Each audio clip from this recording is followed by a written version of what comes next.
When the Cowboys huddled up for the game-winning touchdown on Sunday, CeeDee Lamb apparently lobbied in the huddle to get switched with Amari Cooper in the formation so he could make the play of the night. However, Cooper bluntly told his second-year teammate, quote, "Hell no," and proceeded to get the go-ahead score with less than a minute left. So, Shannon, I'm curious your thoughts. You've clearly been in a lot of huddles. Who is the Cowboys' #1 receiver right now? Amari. Amari is. CeeDee Lamb is a very good receiver. I think he'll have a very, very promising career. But right now, Amari is still it. And I think the thing is, Skip, he doesn't do anything. If you notice, he got the ball. He's like, here, ref, take the ball. Ran on off the field. No celebrations, no time, no waving, no nothing. He's just as plain as you get. And maybe that's the Alabama in him, because that's Julio. I mean, the thing is, they catch the ball, Skip, and they hand the ball away. They hand the ball over. Yep. But Amari is it. And they're very close, Skip. If you look at the season targets, CeeDee has 57 targets for 39 catches. Amari has 56 targets for 38 catches. Thus far this year, Pro Football Focus has not credited a drop to Amari Cooper. And the biggest knock on Amari Cooper, they say, has been inconsistency. Well, this year he's been as consistent as they come. CeeDee Lamb had a 2-catch, 13-yard game against Carolina. And I think the thing is that in that situation, Skip, and CeeDee had a bad drop.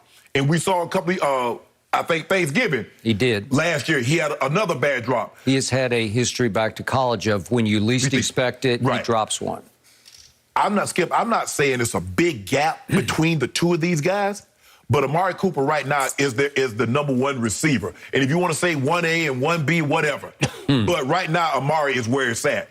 Because when it comes to route running, CeeDee can't see it. He's still the guy. He's still the guy that they go into the game that you got to worry about. And I think the thing is that CeeDee was trying to steal that man route. He was trying to put Amari to the 2 receiver side so he could have the open side to himself. Because he know that's where the ball was going, because that's the open side of the field.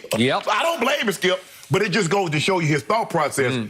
I can make that play too. And the fact that he has enough confidence in himself. But Amari said, oh, nah, bro. Hey, you just saw me. I done been thorough gunning. I done been a tennis ball in my hamstring. Oh, I'm going to get this money. I'm going to make this money today. Because at the end of, what are we talking about, Skip? The throw and the catch. And Amari knew if CeeDee got that, CeeDee going to be getting talked about with the throw and the catch. So, nah, bro, I'm going to get this money. We got the throw and the catch at New England. The calf catch, the calf pop catch, right? And that's what we remember. And even, because remember, Skip, Amari had a couple of big catches, even on this drive. Amari had some big catches. I think he had 3 for 39? 3 for 39, I think, if I'm not mistaken, Skip, on this drive alone. Okay. My view of this, as I predicted going into this year, CeeDee Lamb has emerged as the #1 receiver. It's close, but he has emerged. Your favorite website, Pro Football Focus, ranks CeeDee among all receivers 9th. Amari is tied for 20th. And the one stat you got to and then you stopped on was total yards catches. Like you said, their catches are very close, 38, 39.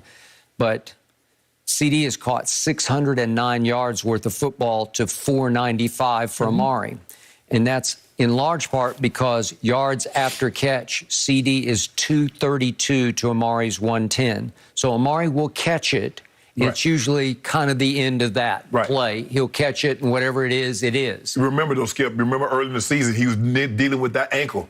And so that had a lot to do with it. He's like, okay, let me just secure the thing. And I think a lot of times Amari is getting the #1 receiver.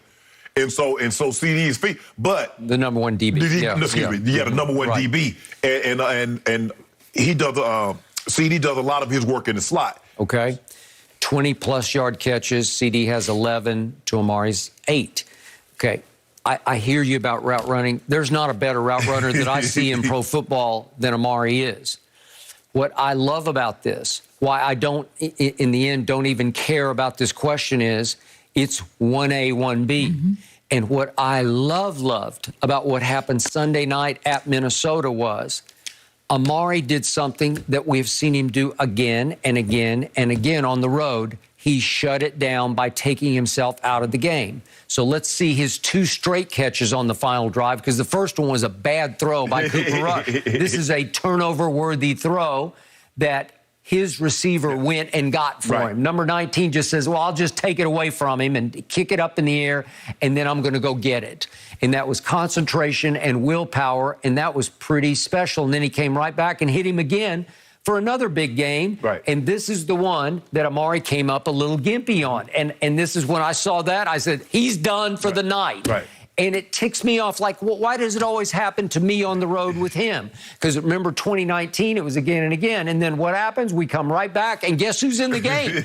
And when I looked up and saw 19 catching this ball, I said, it's a miracle. He came back. He rose from the dead to make this catch. Why did he rise from the dead? Because he's standing on the sideline and he could hear Kellen Moore make the call. That is correct. And he is running back into the game because he knows they're going to throw a fade route that he should be catching. You're exactly right. And the only reason he came back in was because CeeDee Lamb is a Dallas Cowboy and he is on the rise. And he's getting way more acclaim nationally than Amari is. Well, I can't lose on this if they will compete with each other internally. What a beautiful thing that is. I wish I'd had CeeDee in 2019. Do you remember what happened at Jets? Amari caught his first ball of the game for 5 yards, and that was the last we saw of him. Do you remember what happened at New England? Amari didn't catch a ball because Stephon Gilmore, Defensive Player of the Year, just said, no, you can't play today. Remember? And he went over there and stood. He took himself out of the game and put his long coat on, stood over there on the sidelines and said, no mas. To Stephon Gilmore. And do you remember what happened at Philly in the make-or-break game of the year? In the fourth quarter, Jason Garrett, still the head coach at that point, removed Amari from the game because he didn't like his half-hearted route running at that point and said, I'll go with Tavon Austin down the stretch of this game at Philadelphia. And unfortunately, Dak missed Tavon, who ran past the cornerback, and it could have been a big play. Maybe they had a chance to go for two and tie the game. Okay, so the point is, I couldn't trust Amari on the road in 2019, and now I trust him because of CeeDee Lamb. It's beautiful. We got one pushing the other. And listen, there's high respect for each other. Of course. And I've been there, Skip. You know, you hear the call. Oh, that's me. Ooh, gotta get back on the field. Come on. Okay, but you didn't have another tight end as good as you. No. Right? But the thing is, Skip, you know, it's a running play. I'm good over here. Hey, I hear a pass. Okay. And Amari, because you look at Skip, he's on the sideline. He hear Kellen Moore calling such and such. Oh, that's me. Because you better believe CeeDee was going to go to the upper side of the field and catch this fade route. Okay, remember Hard Knocks, what Dak said standing on the sidelines when he was shut down during training camp? And CeeDee ran under a go route. He said it's like he walks under go routes because he runs so easily, effortlessly to get deep. But you remember, also in Hard Knocks, Tavon Diggs started talking. Amari don't do the... And Dak started gassing up Amari. Amari said, okay, let me go shut this down. And he did. And he did. Okay, because he's that good. And guess what? He gets paid to be that good because he makes $20 million bucks. See, the thing is, Skip, is that we look at Amari, and because his demeanor, he's not demonstrative. But you see when Trayvon started talking, and Dak started gassing him up, and he said, I don't even talk like that. That ain't even me. But, so he knows what's on the opposite side. Man, hey, they're going to keep feeding him more balls if I don't get on my game. Because he know what it's like. You saw it in San Francisco when T.O. started coming on. And then what happened to Jerry Rice last game? They threw T.O. 20 balls. Well, because it was Jerry Rice's day. Exactly. I was there. I was sitting in the press box because I was covering the Bears in Chicago. And Lord have mercy. So they said on Jerry Rice Day, we're going to triple Jerry Rice. They're like, you're not... So T.O.'s over there just singled the whole day. I'm not even sure they guarded him. He caught 20 balls. So Amari knows when you get a first-round draft pick, Skip, there's something to be said about a guy that got drafted. Even though Amari Cooper he was there before CeeDee, he wasn't drafted to the Cowboys like the other guys that wore 88. So there's a special place in Cowboys lore and in the fans' heart for CeeDee Lamb because he's us. We drafted him. And he's wearing 88. And plus, so Amari knows he has to step up his game. So I'm not so sure, Skip, if they don't have him, if they don't have CeeDee, I don't know if a situation like this, if he gonna throw a gun and roll that thing out and get back up in the ball game. Because it probably was bothering him the whole game, but because that guy on the other side Beautiful. And I like it. They don't seem friendly to each other because Amari's taken some little shots at him when the story broke, I think it was last Sunday, that CeeDee has been fined and fined and fined. And Amari's like, doesn't he care about money? Yeah. Amari, CeeDee, I'm like, CeeDee, they got me. I can't believe the fine is still $5,000. They should have upped that. That's what they were charging for what? Me. For soccer. Uniform? Uniform. I got that a lot. Did you? Yeah, I would. Yeah, me and Aaron Glenn.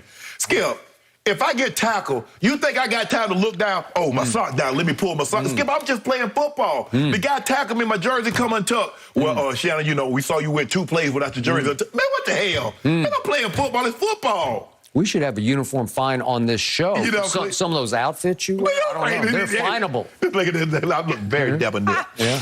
I don't know about that. We have a lovely lady, Autumn, who does our wardrobe, and she makes sure we all look sharp every single day, right? I think so. Guys, is Damian Lillard's heart in Portland, or does he really want out? That is next.